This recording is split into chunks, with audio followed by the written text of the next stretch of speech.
Ministër kom qenë në 2011, rritja ekonomike reale ka qenë 6.32.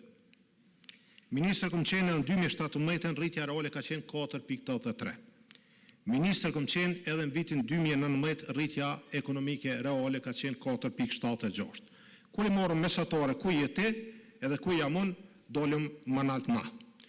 I the disa gjona që niveli I rritjes ekonomike është si rezultat I mos funksionimit të vendit, edhe pajtona edhe institucioneve.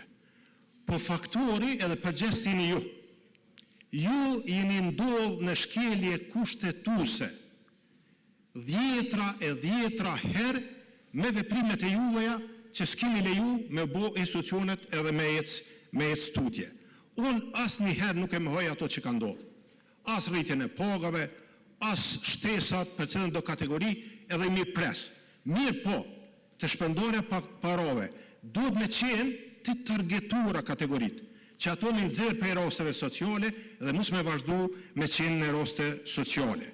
Dhe mbështetja duhet të jetë me ligj dhe transparente.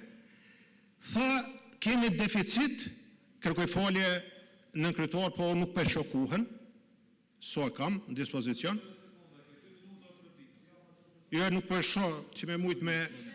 po, kërkojmë ndjes, regjia me kona lajmëroj që ka defekte teknike dhe nuk po mundim me... Për ata.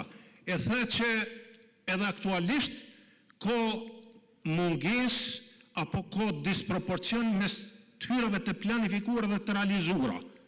Edhe me këto çmime të rritura ke këto, atëre pas ke pas kes planifikimin e buxhetit. Nuk ka probleme që rritja të hyrave. Ja vazhdoni regjia nëse ka nevojë, ta përfundon. Dhe atëherë po të propozoj që të hyrat e realizuara si rezultat I rritjes çmimeve në momentin e planifikimit të buxhetit, edhe tash përdori për krohjen e qytetarëve të Kosovës. Veç me çmimin kur e ke propozu buxhetin në tetor, cili ka qenë çmimi, cili tash dallimin e tyrave përdore me qëllim mbrojtjes së standardit të jetesës. Edhe folë edhe për sasin.